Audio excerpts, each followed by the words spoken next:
Right before some of the biggest military campaigns in history, something strange happens.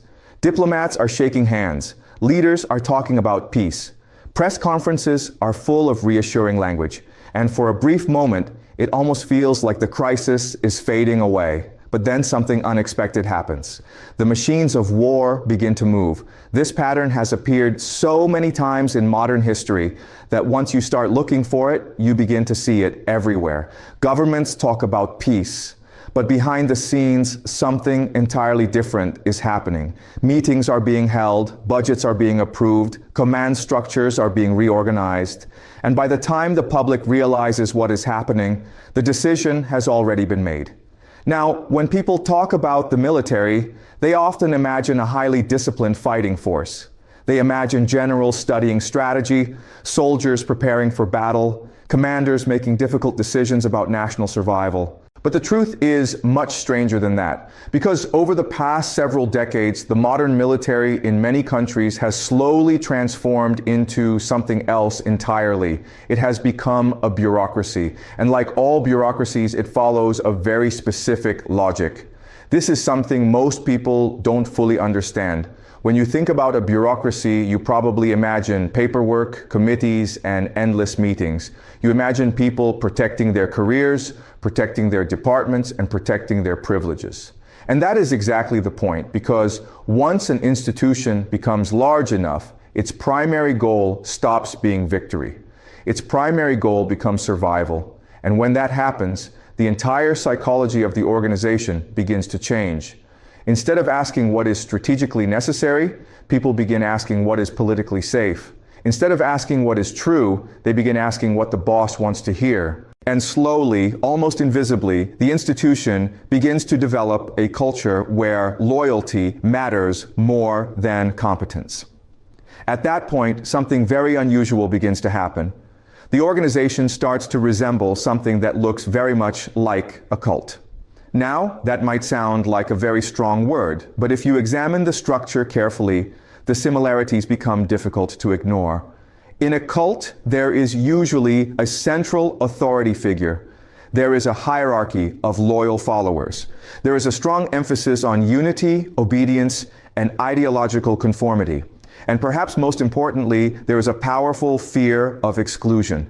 No one wants to be the person who is cast out. And this is where the psychology becomes fascinating. Imagine a room full of senior officers. These are people who have spent 30 or 40 years climbing the ranks. They have built careers, reputations, and entire lives around the institution. Their pensions, their status, their social circles, even their sense of identity are tied to the system. Now imagine they are all brought together into one room. Why would leadership do that? Why not communicate through emails or private meetings or secure briefings? After all, modern technology makes it very easy to coordinate large organizations without ever gathering everyone together physically. But sometimes leaders deliberately bring everyone into the same room, and there is a very specific reason for that. Human beings are extremely sensitive to social pressure. When people are isolated, they can think independently, they can disagree, they can quietly resist.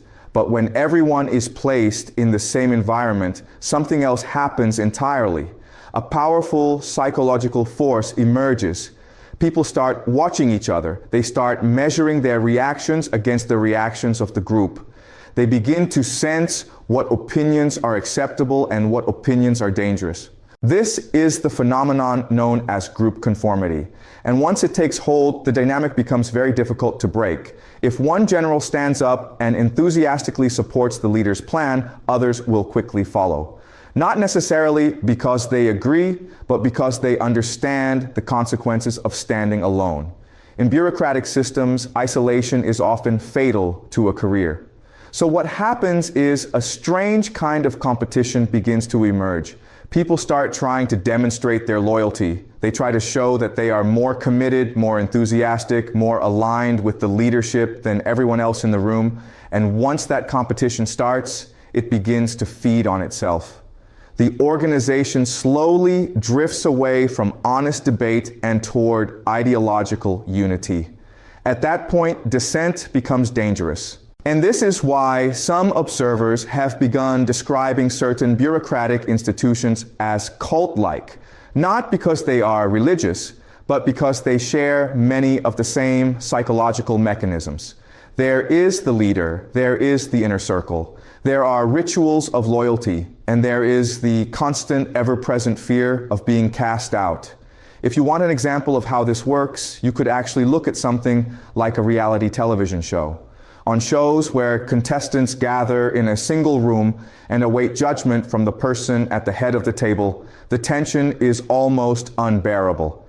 Everyone knows that someone will be eliminated. Everyone knows that their future depends entirely on one decision. And in those moments, people behave very differently than they would if they were alone. They become cautious, they become strategic, they begin performing loyalty. Now imagine that exact dynamic operating inside a massive military bureaucracy. Thousands of officers, multiple layers of command, endless committees and briefings and strategic reviews. Every promotion depends on the approval of someone above you. Every statement is evaluated. Every action is observed.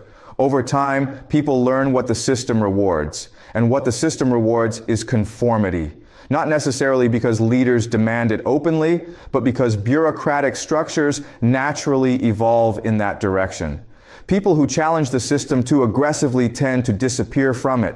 People who adapt, who align, who demonstrate enthusiasm for the official narrative tend to rise.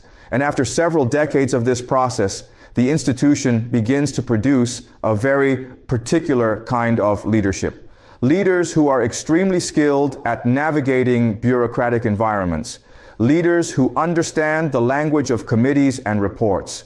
Leaders who know how to signal loyalty while carefully avoiding unnecessary risks. But the question that many critics have begun asking is whether this type of leadership is actually suited for war. Because war is unpredictable. War requires creativity, independence, and sometimes even disobedience. Some of the most successful commanders in history were famous for ignoring orders when circumstances demanded it. They made decisions that broke the rules, and those decisions won wars. But bureaucracies are not designed to produce that kind of personality. They are designed to produce stability, and stability is not always the same thing as effectiveness. This is where the situation becomes genuinely complicated. On one hand, large modern militaries require massive administrative structures. They have enormous budgets, complex logistics, global deployments, and sophisticated technology that requires years of training to understand. Managing all of that requires serious organization. But on the other hand, the very structures that make these systems manageable can also make them dangerously rigid. And once rigidity sets in, the institution begins protecting itself. Budgets must be maintained, departments must be preserved, careers must continue moving upward, so the system develops its own internal logic. Policies are justified, strategies are defended, decisions are reinforced by the collective weight of the bureaucracy itself. And once that process is underway, it becomes very difficult for anyone inside the institution to challenge it openly, because doing so would mean risking everything they have spent their entire careers building. Now, this does not mean that everyone inside these organizations secretly agrees with every decision being made. In fact, many people inside bureaucracies privately express serious doubts and concerns, but private doubts rarely translate into public resistance. And that is where the cult comparison becomes most striking, because in cults, people often suppress their doubts in order to remain part of the group. The fear of exclusion is stronger than the desire to speak openly. The same psychological mechanisms appear again and again across completely different contexts in completely different parts of the world. And when you begin to examine large institutions through that lens, you start to understand why they behave the way they do. The decisions that come out of them are not always the result of a single mastermind sitting at the top of the hierarchy pulling strings. Often, they are the product of a complex social system. A system in which thousands of individuals are all responding to the same incentives, all protecting the same structures, all performing the same rituals of loyalty. And once that system becomes powerful enough, it begins to shape reality itself. Policies become inevitable. Conflicts become unavoidable. Strategies become unquestionable.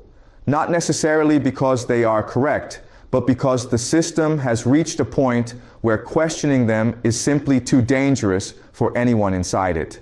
And that is why understanding bureaucracy matters so much, because the most powerful institutions in the world are not always driven by ideology alone. They are driven by structures. They are driven by incentives. They are driven by the quiet psychological pressures that operate inside every large organization. Pressures that most people outside those institutions never see and rarely think about. Once you begin to see those pressures clearly, the behavior of these institutions becomes much easier to understand. Decisions that seem irrational start making a different kind of sense. Strategies that look like mistakes begin to reveal their internal logic.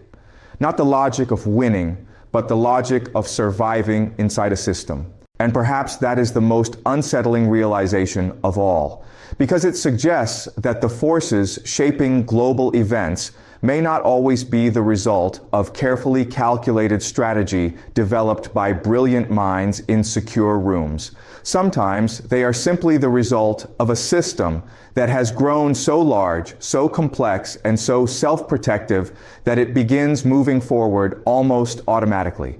No single person fully in control, no single decision fully deliberate, just a machine sustained by loyalty, hierarchy, and the silent, ever-present fear of being the one person in the room who stands up and says no. And that machine, once it begins moving, is very, very difficult to